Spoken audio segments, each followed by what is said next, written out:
इस पूरी ऑर्गेनाइजेशन को चलाने के लिए आप नीचे डिस्क्रिप्शन से हमारे ऐप को डाउनलोड कर सकते हैं, जिससे कि लॉ स्टूडेंट्स को, लॉयर्स को और आम आदमी जो लॉ जानना चाहता है वो पेड क्लासेस का लाभ ले सकता है। नमस्ते सदावत्सले मातृभूमि। बड़े दुख का समाचार है ये, और दुख का समाचार ये है कि जम्मू कश्मीर स्टेट कांग्रेस के कांग्रेस कमेटी के प्रेसिडेंट गुलाम अहमद मीर ने जिस प्रकार से स्टेटमेंट दिया है, मुझे लगता है इससे ज़्यादा दुखद हमारे देश के लिए कुछ नहीं हो सकता। लेकिन सवाल ये है, क्या उनकी मजबूरियां हैं?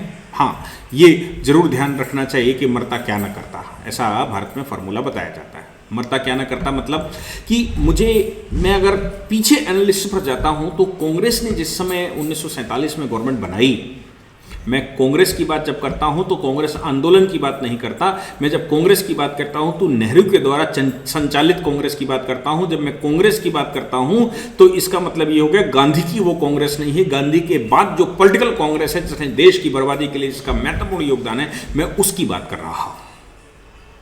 कांग्रेस ने अपने रास्ते खोले थे, अपने रास्तों से धन कमाने की कुछ व्यवस्थाएं करके रखी थी, ऐसा लगता है पूरा देखने के बाद। जैसे उन्होंने कुछ हब्स बनाए जहां से पैसा निकाला जा सकता है।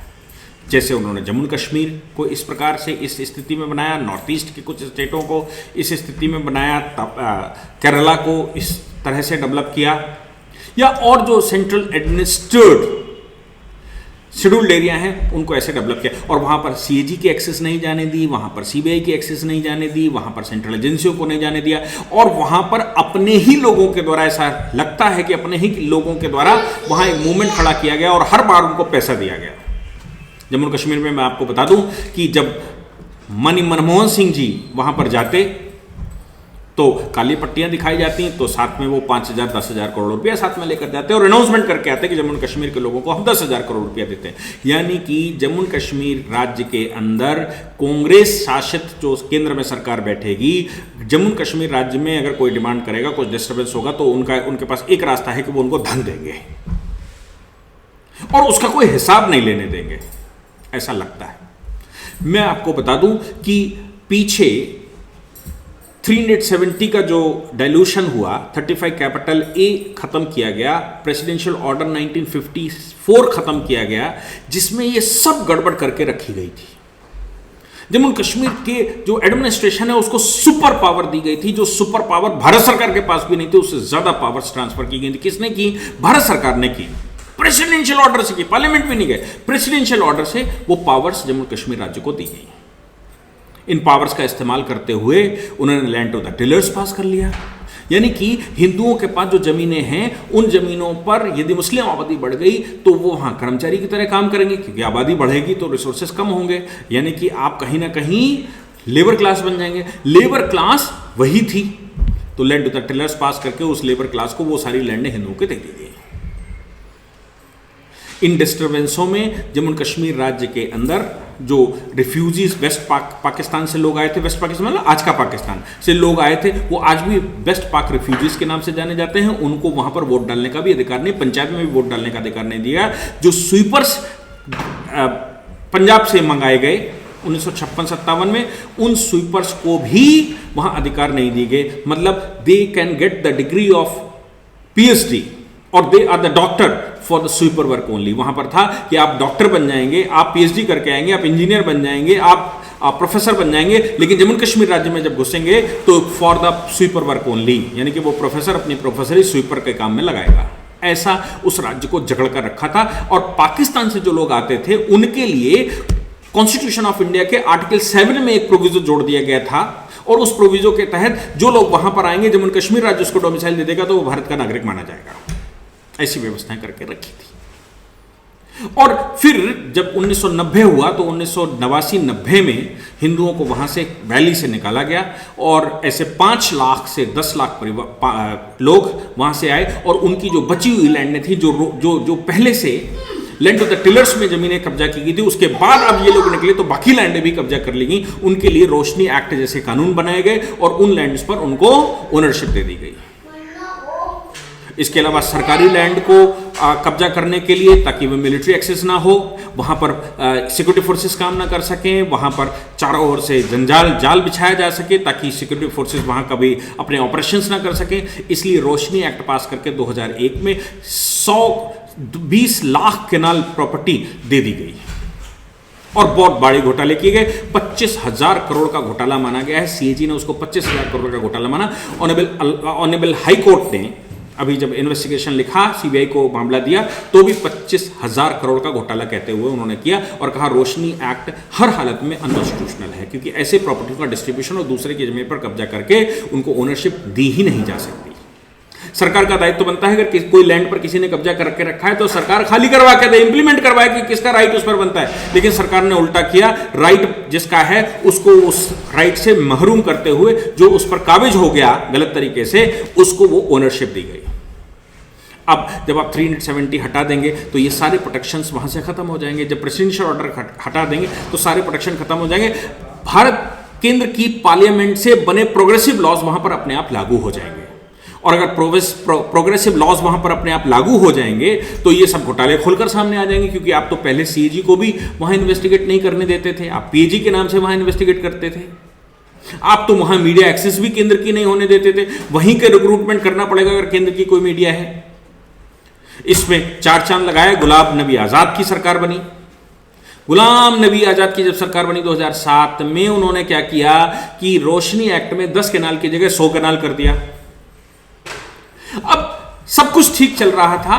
गुलाम नबी आजाद ने जब 370 पर चर्चा चल रही थी तो अपनी बातें वहां रखी, लेकिन उसके बाद कांग्रेसी होने के नाते वो शांत हो गए थे, क्योंकि उनको राष्ट्र की पॉलिटिक्स करनी थी। वो शांत इसलिए हो गए थे, फारूक अब्दुल्ला भी इसलिए शांत हो गए थे कि उनको जो मजा मारना था जम्मू कश्मीर में वो मार चुके हैं, वो प्रॉपर्टी हड़प चुके हैं, वो विदेशों में अपनी प्रॉपर्टी खाली कर चुके हैं, कांग्रेस को जो लेना था वो ले चुके हैं। अब आगे होगा सो देखा जाएगा। अगर मिल जाएगा 370 तो भी ठीक है, नहीं मिल जाएगा तो भी ठीक है, मेरी तो राजनीतिक जिंदगी सेट है। लेकिन उनको यह अंदाजा नहीं था कि 2018 में तत्कालीन गवर्नर रोशनी एक्ट को ही खारिज कर देंगे और प्रॉपर्टियों को रिकवरी के लिए ऑर्डर कर देंगे। और हाई कोर्ट में पिटीशनें पड़ी थी, हाई कोर्ट उस पर ऑर्डर कर देगा। हाई कोर्ट ने उसको अनकॉन्स्टिट्यूशनल डिक्लेयर कर दिया, और अनकॉन्स्टिट्यूशनल डिक्लेयर करते हुए प्रॉपर्टी को कैसे वापस लिया जाए इसके लिए सीबीआई इन्वेस्टिगेशन बिठा दी और बड़ी शॉकिंग 64 पेज का एक ऑर्डर किया। अब देखो सीबीआई इन्वेस्टिगेशन का ऑर्डर 64 पेज, क्योंकि बहुत कुछ घोटाला था। और हाईकोर्ट ने कहा कि आपने लॉ बनाकर अपनी ही लैंड खाने की व्यवस्था की। अब जो कांग्रेस के स्टेट प्रेसिडेंट ने कहा, गुलाम अहमद मीर ने, उन्होंने कहा कि जो गुपकार डिक्लेरेशन हुआ है, जो गुपकार अलायंस बना है, गुपकार अलायंस में बता दूं जम्मू कश्मीर के सब चोरों ने इकट्ठा होकर गुपकार अलायंस बनाया। जब महबूबा मुफ्ती बाहर आई तो ये सब मिलकर इन्होंने गुपकार डिक्लेरेशन किया और गुपकार अलायंस बनाया। गुपकार डिक्लेरेशन पहले ही हो चुका था, गुपकार अलायंस बनाया। इस गुपकार अलायंस के माध्यम से वो 370 को रिस्टोर करवाना चाहते थे। मुझे उम्मीद थी कि कांग्रेस इसमें कोई पार्टिसिपेट नहीं करेगी, कांग्रेस कोई स्टेटमेंट नहीं देगी। लेकिन स्टेट कांग्रेस प्रेसिडेंट गुलाम अहमद मीर ने कहा, कल उनका स्टेटमेंट आया, उस स्टेटमेंट में उन्होंने कहा जम्मू कश्मीर और लद्दाख के लोगों को यूनाइट होकर फाइट करनी चाहिए। जो लॉज खत्म किए जा रहे हैं, जो इन्वेस्टिगेशन यहां पर चल रहा है, जिस प्रकार सीबीआई इन्वेस्टिगेशन चल रहा है, जो लैंड सरकारी लैंड थी वो सरकारी लैंड लोगों को डिस्ट्रीब्यूट कर दी गई और उन पर किसी प्रकार से सिक्योरिटी फोर्सेस ना पहुंच पाए और चारों ओर से सिक्योरिटी फोर्सेस के अगेंस्ट में एक जाल बिछा दिया, वो सब खत्म कर दिया गया है। इसको दोबारा बहाल करने के लिए कांग्रेस समेत गुपकार अलायंस में सबको पार्टिसिपेट करना चाहिए। ये पीएजीडी का मतलब होता है people's alliance for Gupkar declaration, इसमें कांग्रेस शामिल है।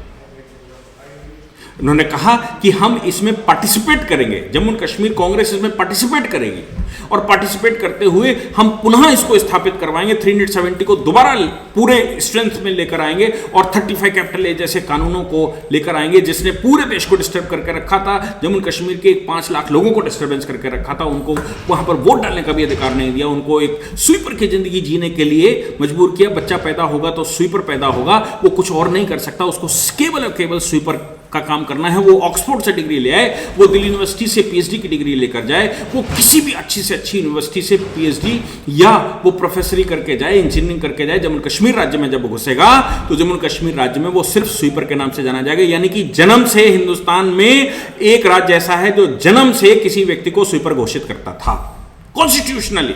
समाज में विकृताएं होती हैं, सबको समझ में आता है, लेकिन कॉन्स्टिट्यूशनली स्वीपर घोषित किया जाता है। अब जब जिस समय जिस समय गुपकार, जिस समय रोशनी एक्ट पर इन्वेस्टिगेशन सीबीआई बैठ गया है, तो अब खलबलाहट सबसे ज्यादा कांग्रेस में भी है, क्योंकि कांग्रेस ने पिछले 70 वर्षों में इस तरह के बहुत सारे कानून बनाकर जम्मू और कश्मीर राज्य और दूसरे राज्यों में सिर्फ पैसा दूने की मशीनरी तैयार की थी। वो सब मिटता दिखाई दे रहा है और गुलाम नबी आजाद और कांग्रेस वहां फंसती दिखाई दे रही, क्योंकि गुलाम नबी आजाद ने 10 कैनाल से 100 कैनाल उसकी लिमिटेशन बढ़ाई थी। इसका मतलब यह हो गया कि गुलाम नबी आजाद उसमें बहुत रंगे हाथों से इन्वॉल्व थे, कांग्रेस उसमें इन्वॉल्व थी। इसलिए इनका स्वाभाविक है कि 370 हर हालत में एस्टैब्लिश करवाना चाहते हैं, ताकि इनकी चोरियां, इनके द्वारा किए गए अत्याचार, इनके द्वारा लूट, ये दोबारा उजागर ना हो। क्योंकि हर बार जब भी इन्वेस्टिगेटिंग टीमें यहां से जाती तो 370 वो दिखाते और कहते तुम नहीं कर सकते क्योंकि वी हैव 370। और उसके साथ साथ वहां कुछ न कुछ पत्थरबाजी शुरू हो जाती, कुछ प्रदर्शन शुरू हो जाते, तो सरकार वापस आती और वहां इन्वेस्टिगेशन करने के बजाय, वहां लोगों को पकड़ने के बजाय 5,000 10,000 करोड़ और दे आती और खाने की व्यवस्था हो जाती। ये सब उनके अपने ही कृत्यों के द्वारा किया जा रहा था, ये सब वो खुद ही कर रहे थे। अब जो जिस प्रकार से ये स्टेटमेंट आ रहे हैं और कांग्रेस कह रही है कि हमें 370 चाहिए, इस पर कांग्रेस को आड़े हाथों पूरे देश को लेना चाहिए। और अभी बिहार चुनाव के समय पर भी कांग्रेस से पूछना चाहिए कि now what is your stand regarding 370। आप बताइए 370 पर आपका स्टैंड क्या है। आपका स्टेट प्रेसिडेंट ये घोषणा कर रहा है कि कांग्रेस साथ में है, स्टेट प्रेसिडेंट की अपनी वैल्यू है, तो ऊपर सोनिया गांधी और राहुल को भी ये स्टेटमेंट देना चाहिए कि वो किसके साथ हैं। वो 370 के फेवर में है, 370 के अगेंस्ट में है, वो 370 को दोबारा लाना चाहते हैं, वो गुपकार अलायंस के साथ है या नहीं है। और अगर उनका स्टेट प्रेसिडेंट ऐसा कहता है उसने गलत किया है, तो उसको कब हटा रहे हैं और वहां पर उसके खिलाफ एक्शन कब ले रहे हैं, ये सब बातें उनको बतानी पड़ेंगी।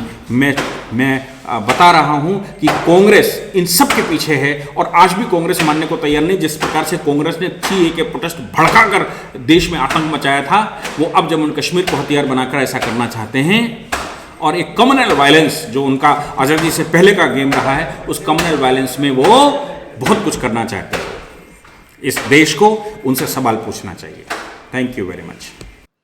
इस पूरी ऑर्गेनाइजेशन को चलाने के लिए आप नीचे डिस्क्रिप्शन से हमारे ऐप को डाउनलोड कर सकते हैं, जिससे कि लॉ स्टूडेंट्स को, लॉयर्स को और आम आदमी जो लॉ जानना चाहता है वो पेड क्लासेस का लाभ ले सकता है।